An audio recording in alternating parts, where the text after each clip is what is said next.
Hey everyone, it's Sarah, and today I am back with a pretty highly requested video.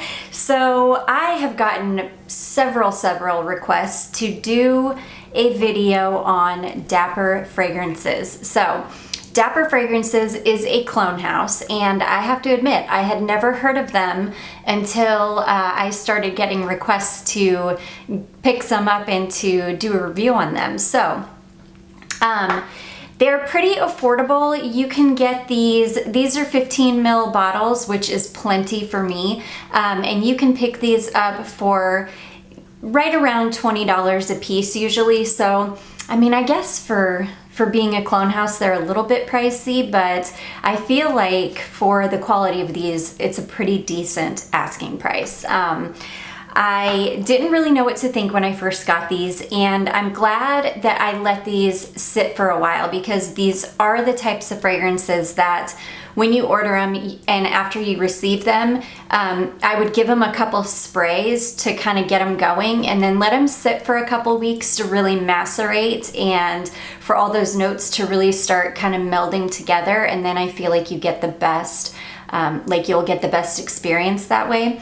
Now, I know a lot of people are like, do we really need another clone house? And I kind of thought the same thing, but I have found that a lot of the clone houses, especially when you start getting more of like an indie clone house, a lot of these little clone houses clone fragrances that you're not going to see cloned anywhere else. For example, this is an Andy Tower fragrance. This is the L'air du Desert Marocain. I've never seen that cloned before, so I think that that's great that you can get something so niche if you're looking for it for a really affordable price. So I did, like, when I was looking through their website, I was really impressed by the fragrances that they were cloning. You're not just getting your typical alien clones and flower bomb clones and your run-of-the-mill stuff that is really a dime a dozen. I have got some really interesting clones here, and I also picked up, let's see, 1, 2, 3. I picked up 4 that I actually had a sample of, or the actual fragrance of, so that I could test them and see just how well they are cloning things. So anyways, with all that being said, I'm gonna jump right in, because I do have, let's see here, 1, 2, 3, 4, 5, 6, 7, 8, 9, 10. I do have 10 different fragrances here. So let's start with this one. And they came in two different kinds of bottles. So I've got this one. This is the only one that comes in a bottle like this. And then the rest come in bottles like these. So I don't really know. They're all 15 ml bottles. So I'm not really picky about what they come in, but I do like this little kind of short, wide one. There's something about this bottle that I really like.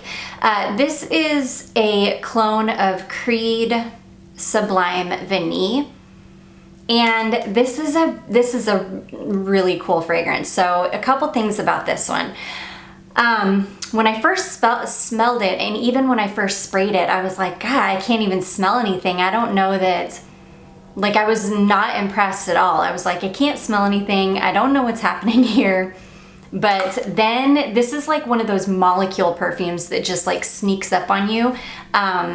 This ends up being one of those fragrances that it's like you can't smell it very well, but then it's so strong at the same time. I know that sounds so weird, but that is the experience I had with this. This was one of those that the longer I wore it, the like stronger and bolder it was becoming, and to the point where I could still smell this on my clothing the next day. It reminds me of like a vanilla molecule fragrance, which is really strange, but I'm really digging this one. So Creed Sublime Vanille is Tahitian vanilla, South American bourbon, vanilla, tonka bean, bergamot, Calabrian lemon, and musk. And it's gorgeous. I've never smelled the original Creed Sublime Vanille. I really want to now. Which, that's another reason why I really like these clone houses, especially when they clone fragrances that are more niche, really expensive, things that you can't just go blind by. They're way too pricey to just go blind by. I love clone houses that clone for that reason, because you can buy a clone to see if it's even something you would be interested in. And if you are, then you can go on and buy the full bottle of like the real thing if you're into it. That's how I feel about this Creed. This has intrigued me enough that I really, really want to try the real thing now, so I'm definitely going to. I love this. It's a beautiful vanilla fragrance, but it's just really, it's kind of like a slightly boozy, kind of like a molecule type fragrance that, like I say, just got really, really strong on me the longer I wore it. This is very, very unisex. It's not overly sweet, but it's not sweet. It's vanilla, but it's definitely more of that Tahitian vanilla, not like a vanilla bean or like a custardy type vanilla. It's just beautiful. Like I say, this one has intrigued me enough that I'm definitely looking forward to smelling the real thing. So that is the first one I picked up, and that is Creed Sublime Vanille. Okay, the next one I picked up was one that I've been wanting to smell this fragrance absolutely forever, but to even get a decant of this fragrance is ridiculously expensive. I mean, people want $25 for 1 ml of this fragrance, and like, I'm just not willing to pay those kinds of prices really for any perfume. So I was very happy to see that they had a clone of it, and because I know from the ones that I actually have the real thing of, I know that they do good clones. I'm thinking that this is probably a good clone. This is Frederic Malle Portrait of a Lady, and this is a gorgeous rose fragrance that I've been wanting to smell forever. I will also tell you, these fragrances last. These are beasts. These are like every bit as long lasting as any like really good high-end niche fragrance out there. I put this one, I sprayed it on my arm after I first got it, and I could smell it on my skin for 12 plus hours. I mean, it hung around absolutely forever. Portrait of a Lady is, or their version of Portrait of a Lady, because I haven't smelled the real thing yet. This is a really beautiful, dark, kind of dusty smelling, like antique-y type rose fragrance without being mature smelling. Though I could see people thinking this is mature smelling, but to me it really doesn't. It's just so, so good. So Portrait of a Lady is rose essence, blackcurrant, raspberry, cinnamon, clove, rose absolute, patchouli, sandalwood, incense, ambroxan, white musk cocktail. This is just beautiful. If I spray this, that's all I'm gonna smell. Oh, it's so good. It's just a really beautiful fragrance. This is another one that I would be interested in smelling the real thing now. If I could ever find a decant for a decent price, I would love to compare it to this, because I'm not sure how good of a clone this is, but this is really, really nice. So this, like I say, is Frederic Malle Portrait of a Lady. Okay, the next one I have is a Killian fragrance, and I had a little Lucky Scent sample of this fragrance to compare it to. And I did compare these to each other yesterday, and I will tell you, well, before we get going, let me tell you what this is. This is Killian Straight to Heaven, and this, now in the Dapper fragrances, they have a Killian Straight to Heaven, they have a Killian Straight to Heaven Extreme. I got the Extreme version just because I'm an extreme kind of girl. I like the strong ones. And then I've got the just regular Killian Straight to Heaven in a sample. I did test these side by side on my hand, and they are very, very similar. Now, I like the idea of this fragrance more than I actually like the fragrance. Every time I read the notes in this, I'm like, oh, I'm gonna love it. It's gonna smell so good. But this ends up going so, so masculine on my skin. Not just the clone, but the actual real one too. They both just end up going so masculine on me that I just end up not liking it, though it is a really pretty fragrance. I love the idea of this because it's got, well, let me tell you what it's got. It's dried fruits, rum, patchouli, nutmeg, jasmine, vanilla, cedarwood, white musk, amber, and rosewood. Yeah, and I just love the idea of the dried fruits and the rum, but it ends up just going very, very masculine on me.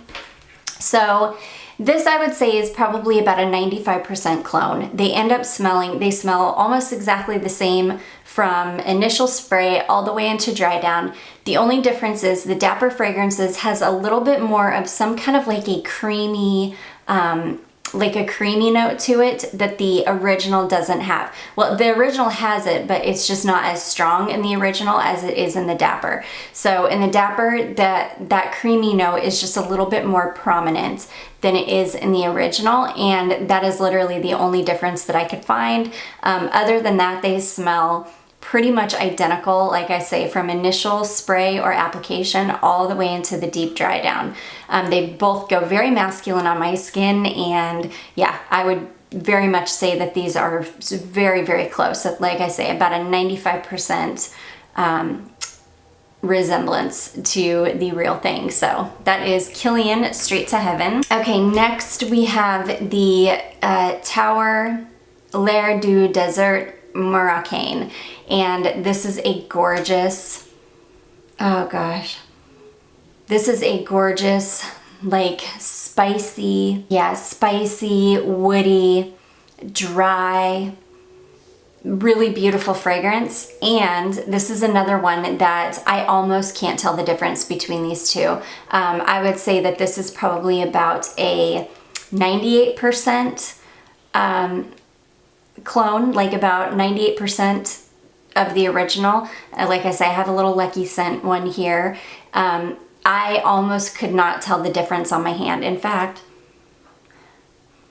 I still have these both on my hands, and in the deep, deep dry down, I can't tell the difference at all. These smell almost exactly alike. So if you're looking for a good Andy Tower dupe for the Desert Marocain fragrance, definitely check out the Dapper one, because it's so similar. Like I say, I really can't even tell a difference on my skin at all. So that's a really good one.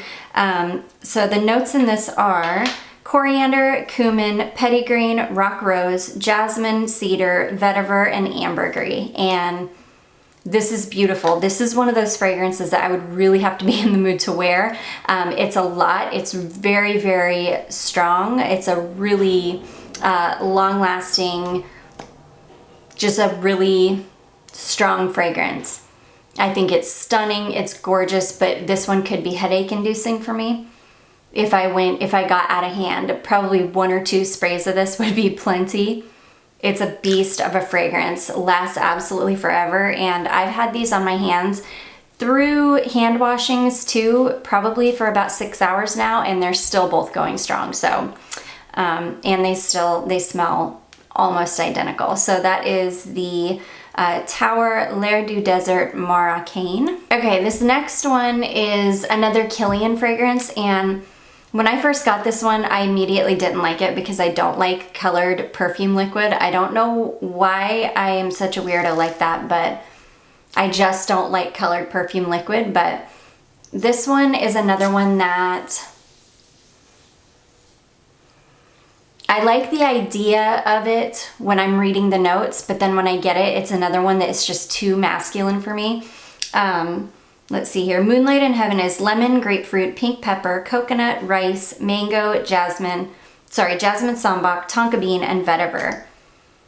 And I guess in my mind, the coconut and the rice and the jasmine and the tonka are all like, I don't know, they're all notes that I love, and I was really thinking that that combination of notes was just gonna be like right up my alley, and normally they would be, but there's something about this that's just really, really masculine, and on my skin it dries down really masculine, and I just don't love it. But I imagine that this is probably a pretty darn good dupe.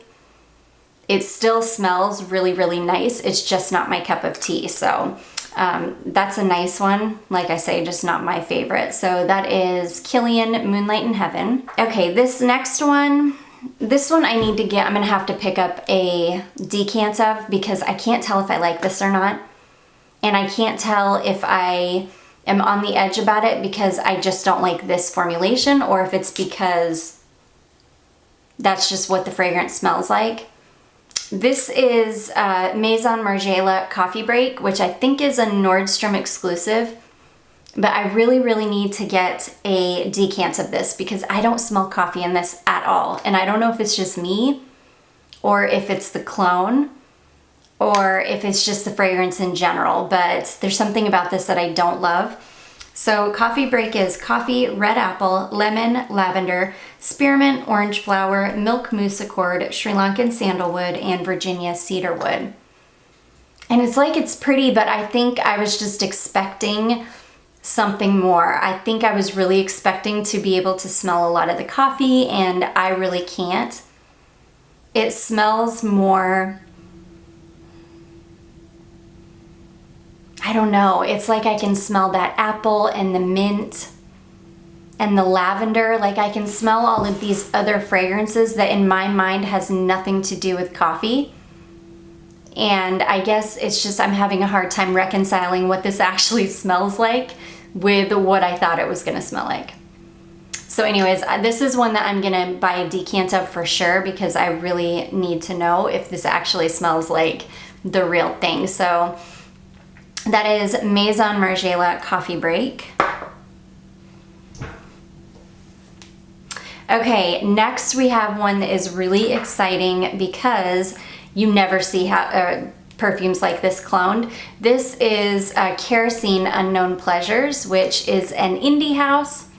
It's a quite expensive indie house or niche house. And it's like a lemon dessert type fragrance. Oh my gosh, you guys. And when I first smelled this, I was like, I don't remember kerosene smelling like that, but I do have a decant of the kerosene here, and it smells exactly alike. Yeah, they smell almost identical. Yeah, they smell almost identical. And when I tested them on my skin, again, like 98% identical. It's just like the most beautiful lemon bar dessert.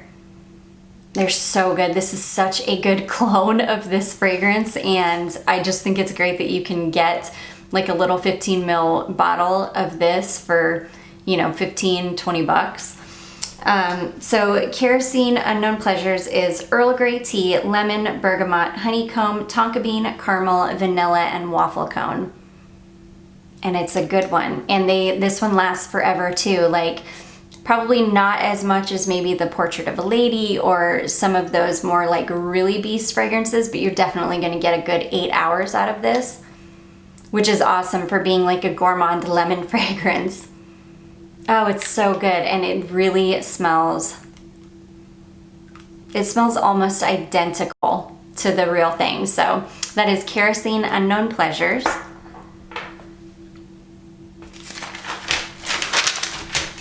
Okay, this next one is another one that I'm gonna need to buy a decant of the real thing because I really, really am not digging this fragrance at all. This is Tom Ford Bitter Peach.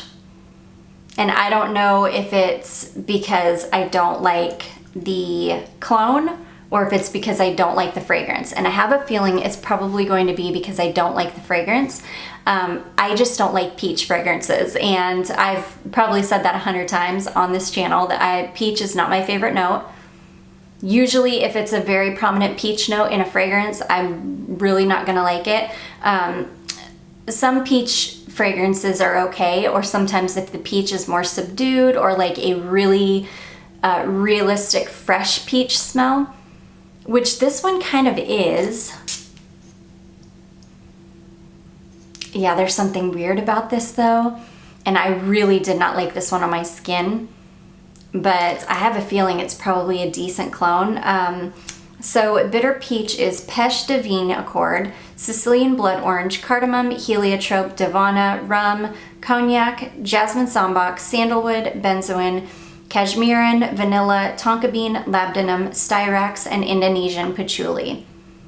And I think that that's what it is. I think that it's the peach and the heliotrope in here that I am not loving because it almost smells like an almond peach fragrance, which in my mind is really strange. It's just not my favorite thing in the world. It just is, it's very peach. So And I should have known that, but one of you said that you would like to find a good clone for Tom Ford's Bitter Peach. If you are watching, Giancarlo, definitely check this one out. This is, I think it was like I say, $15, maybe $20, but I want to say maybe $15. I can't remember. But if you like Bitter Peach, and if you're looking for a good one, I have a feeling this one's probably decent, because every single one that I have tested that I have the real fragrance of, it's easily a 95% or better clone. So I just have a feeling this would probably be a good one too. So anyways, that is Tom Ford Bitter Peach. Next is the fragrance that I'm wearing today, and this is a gorgeous fragrance. This is a Nasomatto, and I have no idea how to say this word, Baraonda, I'm guessing.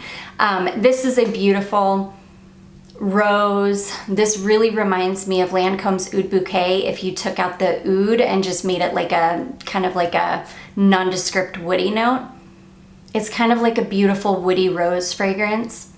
Oh my gosh, and I've had this on for probably 8 hours now, and it is still going very, very strong. Like, I'm sure that when I wake up tomorrow morning, I'll still be able to smell this on me. It's so, so beautiful. So Nasomatto Baraonda is musk, ambrette, whiskey, rose, ambroxan, and woods. It's so beautiful. I love this one. Again, I don't know what the original smells like, but I have a feeling that this is probably a pretty darn good dupe, especially because those aren't like really complex notes or anything. Pretty straightforward. It's definitely nothing groundbreaking, nothing super unique. It's definitely just a run-of-the-mill woody rose fragrance, but it's really, really pretty. It wears really, really well on me, and it's a beast of a fragrance. It lasts forever on my skin. So that is Nasomatto Baraonda. And then last but not least, this is the one that I really wanted to find a good clone for you guys, because I know a lot of people are really sad that they don't have this bad boy anymore, which is the 2005 formulation of Miss Dior Cherie, the EDP. This is the one with the salted popcorn note in it. And this is such a beautiful fragrance. I love it so much, but it's very hard to find, and it's very, very expensive. And at this point, with it being so old, you're really taking a gamble as to whether it was stored properly or not. But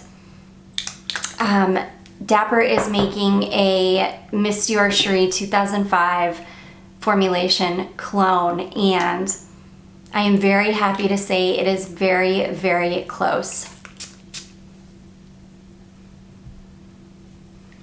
The most difference that you'll see is in the initial spray, and it's close. I would say it's about 95% the same in the initial spray, but in the dry down, it was another one that I couldn't tell the difference. I had one on one arm and one on the other, and I kept going back and forth and smelling them both, and I could not tell the difference. They are almost identical. So if you're looking for a good clone of the 2005 Miss Dior Cherie from Dior, this is definitely a very good alternative. It's never going to be the same because it's not, you know, the original Dior, but it really, really does smell so, so similar. It's a good one. It's a good clone. So anyways, guys, those are all of the Dapper fragrances that I picked up. Let me know if there are any in particular that you really want me to get a decant of the original to test side by side. If there are any that you're just really dying to know if it's like a good clone that I didn't have the real thing for, definitely let me know. Or if you get on their website and you see something that you're dying for me to test, definitely let me know. I can put in another order. I would be happy to. I was really happy with all of these fragrances that I got. So yeah, I hope that you guys enjoyed this. I hope that you found it helpful. If you did, don't forget to give it a big thumbs up. Don't forget to subscribe before you leave, and I will see you in my next one. Bye.